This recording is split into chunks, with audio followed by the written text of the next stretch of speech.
जय श्री कल की माधव, जय श्री जगन्नाथ। मैं हूँ आपका अपना मित्र, भाई, बंधु, सखा और कल की भगवान का एक तुच्छ सेवक। जैसा कि आज आपने हमारी यूट्यूब वीडियो के थंबनेल में देखा, एक बहुत ही महत्वपूर्ण आप लोगों के लिए जानकारी, सूचना और आप लोगों के भक्ति में विश्वास को दृढ़ करने वाली वीडियो आज आप लोगों के लिए। बहुत दिनों से कमेंट्स आए कि सर, क्या मालिका में ऐसा लिखा हुआ है कि भक्त बड़े दुख में रहेंगे? तो आज आपको बताते हैं दो प्रमाणिक मालिकाओं में क्या लिखा हुआ है। एक रत्नाकर साहू जो यूटा विश्वविद्यालय के असिस्टेंट प्रोफेसर हैं, और दूसरा सत्या भांजा साहब के साथ में जो पुलिन पांडा जी करते हैं अनुवाद। दोनों का अनुवाद आज आपको दिखाते हैं। तो पहला अनुवाद आपके सामने प्रस्तुत है जो स्क्रीन पे दिखाई दे रहा है। तो यहाँ से पढ़ते हैं। उस समय के प्रभाव में वैद्य चिकित्सक रोग के वास्तविक कारण का भी निर्धारण नहीं कर पाएंगे। ये आपातकाल की बात हो रही है। जब इसी बीच कपटी और ढोंगी भक्त अपने अपने पेट भरने के लिए लोगों की तरह तरह की छलपूर्ण और भ्रामक बातें कहकर बहकाएंगे, ठीक है। किंतु इससे उन्हें केवल निंदा और अपयश ही प्राप्त होगा। जो सच्चे भक्त होंगे, अब सच्चे भक्त के बारे में लिखा, वे अत्यंत दुख और कष्ट में जीवन बिताएंगे। ये रत्नाकर साहू जी की मालिका है, जो एक प्रमाणिक मालिका मानी जाती है। सच्चे भक्त अत्यंत दुख और कष्ट में जीवन बिताएंगे और अनेक प्रकार की यातनाएं, अपमान और अत्याचार सहते रहेंगे। यातना, अपमान और अत्याचार सहेंगे। युगांत काल में बिरजा क्षेत्र के पीठ याजपुर में सुधर्मा सभा का आयोजन होगा और महान पुरुषों द्वारा लिखे गए भविष्य ग्रंथों से भक्तों की पहचान प्रकट होगी। उस समय लोग अन्न और वस्तुओं और अत्यंत छोटी छोटी मात्राओं में बचेंगे। यानी कि ये कहा जा रहा है कुल मिला के कि सच्चे भक्त दुख में रहेंगे, कष्ट में जीवन बिताएंगे, उन्हें यातनाएं सहनी पड़ेंगी, अपमान सहना पड़ेगा और अत्याचार सहना पड़ेगा। जो आप देख लो, अगर आप सच्चे भक्त हैं तो आपको ये सब सहना पड़ रहा होगा। घर में बोलेंगे ना किसी को, भगवान आने वाले हैं, युग परिवर्तन होने वाला, अपमान करेगा वो, है ना। इस तरीके की चीज़ें हैं। कुछ लोगों को जबरन उनके माता पिता मांस खिलाने की कोशिश कर रहे हैं, अत्याचार कर रहे हैं, ऐसा भी हो रहा है। बहुत सारे केसेस ऐसे आ रहे हैं। कुछ शारीरिक, मानसिक, आर्थिक रूप से कष्ट में हैं। तो ब्रह्मिकाक्षर और अनाक्षर तत्व के जो भक्त हैं, करने वाले, और नारायण के सच्चे समर्थ वो हैं, सेवक हैं, उनके लिए अगर कष्ट आए तो उससे घबराना नहीं है। मेन मोटिव ये है वीडियो बनाने का। अब इसके आगे देखते हैं आगे क्या कहा है। फिर कहा है, आज की तरह ऐसा प्रतीत होता है कि विश्व के करोड़ों लोग सच्चाई, शिव और सुंदर के प्रति, यानी सत्यम शिवम सुंदरम के प्रति, यानी कि पूर्ण परमात्मा या आत्मा के प्रति, बात समझना, समर्पित होकर कल की अवतार की प्रतीक्षा में है। शिव, यहाँ जो शब्द आया है वो शिवोहम, शिवोहम यानी आत्मा ही शिव है, यानी आत्मा ही सत्य है, जो हमेशा थी, है और रहेगी, वही परमात्मा है।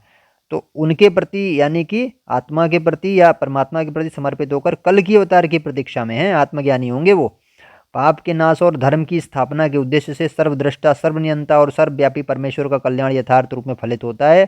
यदि कोई इसका महत्व न समझकर उपहास करे तो संत कवि की भाषा में उसे यह कहा जा सकता है, जो तोहे सूल बोवे ताहु ताही बो, तू बोवे फूल और तो ही फूल फुलही हई, जो के हुई त्रिशूल। ये कबीर जी ने भी कहा था।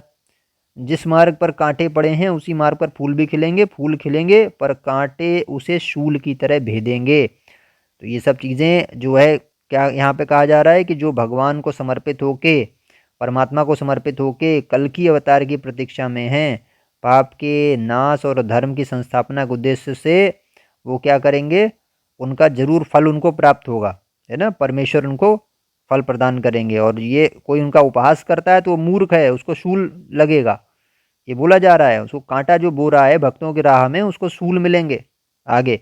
इसके बाद फिर कहा है, सत्यम शांति दया क्षमा, यानी सत्य, शांति, दया, क्षमा के साथ ही मनुष्य रामचंद्र की शरण में पहुंचेंगे। रामचंद्र का मतलब कल की भगवान की शरण में पहुंचेंगे। तो ये चार गुण बस भक्तों को अपने अंदर धारण करना: शांति, सत्य, दया और क्षमा। क्षमा का मतलब ये नहीं हर असुर को क्षमा करते चले गए, पता लगे वो गर्दन काट जाए। सतर्क रहना है, कोई धोखा दे जाए तो, बात समझना, अलर्ट रहा जाता है, सावधान एकदम, कि दुष्ट आदमी है ना। दुष्टों से सावधान रहना है। क्षमा का और दया का कोई दुरुपयोग ना कर जाए आपके। और शांति तो अपना रखना ही मानसिक रूप से, और सत्य की राह पे चलना है। तो ये सब चीज़ें, धर्म सत्य ही होता है, आत्मा सत्य ही है, परमात्मा सत्य ही है, तो उसकी राह पे चल रहे हैं तो इसका मतलब सत्य का पालन। इसके बाद फिर मालिका में पुलिन पांडा साहब क्या कह रहे हैं, ये सत्या भांजा जी की है। इसमें कहा है, ये भी ऑथेंटिक चीज़ है, भक्तगण प्रायः चोरों की भांति रहते होंगे और उनके जीवन की रक्षा हेतु वे प्रभु के नाम जपते होंगे, ठीक है। चोरों की बात यानी छुप के रहते होंगे और जीवन रक्षा के लिए नाम जपते होंगे। कुछ व्यक्ति इन भक्तों की सेवा करते होंगे, यह मानकर कि इन भक्तों की सेवा करने से उन्हें मुक्ति मिलेगी, है ना। परंतु सभी भक्त गुप्त में जन्म ग्रहण किए होंगे एवं किसी को अपना परिचय नहीं देंगे। जो सच्चे भक्त होंगे वो अपना किसी को परिचय नहीं देंगे। आप अपने ये हमारे ही टेलीग्राम ग्रुप में देख लेना आप आके। मैंने सबको मना किया हुआ है, कोई किसी को अपना परिचय ना दे, इसीलिए बोलता हूँ मैं। कलयुग में भक्तों को अनेक कष्ट मिलेंगे, ये लिखा देखो, ये अनेक कष्ट मिलेंगे। इसका कारण यही है कि प्रभु भक्तों को कष्ट देकर उनकी परीक्षा करेंगे। यहाँ पे चीज़ आ रही है। दुष्ट व्यक्ति प्रभु को ना पहचान कर उनके भक्तों का उपहास करेंगे, निंदा करेंगे और मारपीट करेंगे। समाज में उनका रहना कष्टदायक होगा। उनको इस रूप से अपमानित किया जाएगा जैसे कि वे एक साधारण व्यक्ति को प्रभु मानकर पूजा कर रहे हों। भक्तों को यह दुख देखकर भीम भोई ने भक्तों को प्रभु की निम्न वाणी प्रदान की। तो ये वाणी जो दी भीमा भोई जी जो थे उन्होंने प्रदान की थी। ऊपर दिया ना, चिन्हा नदेड़ मही करिबे भ्रमण, चिन्हिव भक्तंकु थोके करिथिबे पूजा, शेष खेला करी प्रभु उड़ाइबे ध्वजा। तो ये पूरा उनका है, पुलिन साहब का है। मैंने इसको ले लिया और ये सत्या भांजा जी के द्वारा जो बुक पब्लिश हुई। इसके बाद फिर आगे पढ़ते हैं। प्रभु भक्तों को कहते हैं कि तुम लोग संभल के रहो, मैं सभी को एकांबर वन में शरण देकर रखूंगा। यानी ये भी बात आ रही है कि कहीं ना कहीं शरण मिलेगी भक्तों को। और फिर इसके बाद ये देखिए आप, स्तुति चिंतामणि 20 में, मैं दुष्ट व्यक्तियों के दंभ को चूर करने हेतु आया हूँ। जब समय आएगा तब मैं समग्र पृथ्वी के प्राणियों को उचित मार्ग में स्थापित करूंगा। प्रभु ने भक्तों को सभी दुखों को सहन करते हुए उनके चरण कमलों पे ध्यान करने का निर्देश दिया है।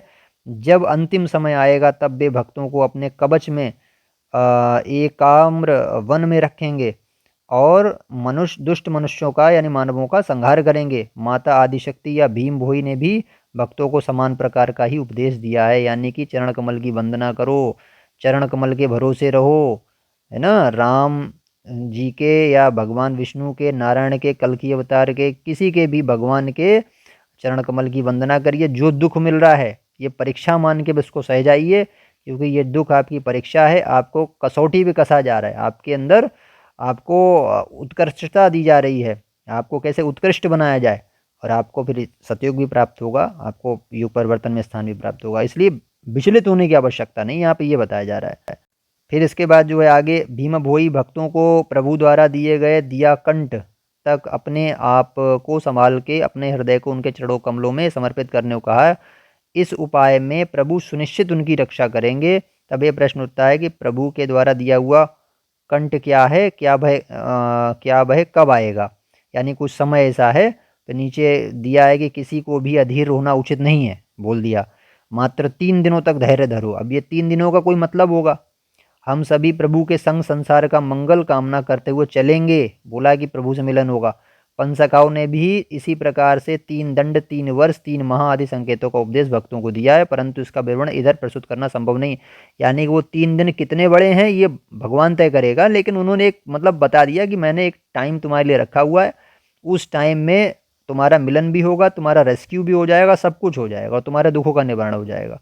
तब तक जो दुख आ रहे हैं आपने देख लिया, उसको बस परीक्षा मान के सहन करना है। भगवान की भक्ति नहीं छोड़ना है, ब्रह्मेकाक्षर अनाक्षर तत्व का जो साधना करना है बिल्कुल नहीं छोड़ना है, लगे रहना है पूरी श्रद्धा विश्वास के साथ, चाहे कितना भी कोई उपहास करे, निंदा करे। तो ये थी आज की वीडियो, आप लोगों को कैसी लगी। और मोटिव देखिए भैया यही था कि अपनी भक्ति में कोई कमी ना लाएं और बिल्कुल भी अपने मन को भ्रमित ना होने दें या डामाडोल ना होने दें। अपना पूरा धैर्य पेशेंस बना के रखें भगवान की भक्ति में। और भगवान ने ही बोल दिया है अपनी मालिका में कि ये जो जो भी दुख आ रहे हैं वो आएंगे ही आएंगे और ये परीक्षा होगी, ठीक है। तो इसके बाद क्या है कि आप जो है, अच्छी लगी वीडियो तो भैया लाइक और शेयर कर देना, और ही भक्तों का थोड़ा सा मोरल बूस्ट हो जाए, जो लोग दुखी हैं उनको थोड़ा सांत्वना मिले। और चैनल पर आए तो चैनल को सब्सक्राइब कर लीजिए। और इसी प्रकार इसमें कर्मयोग, ज्ञान योग, भक्तियों की वीडियोज़ लाते रहते हैं। टेलीग्राम ग्रुप से भी जुड़ सकते हैं, लिंक डिस्क्रिप्शन में दिया हुआ है। मल्टीपल प्लेटफॉर्म्स हैं, उससे जुड़ सकते हैं, लिंक दिया हुआ है डिस्क्रिप्शन और पिन कमेंट में। और आपके कोई सुझाव हैं, कोई अनमोल स्वप्न हैं आपके भगवान कल्कि से जुड़े हुए, तो kalkikapaar@gmail.com पर आप हमें मेल कर सकते हैं।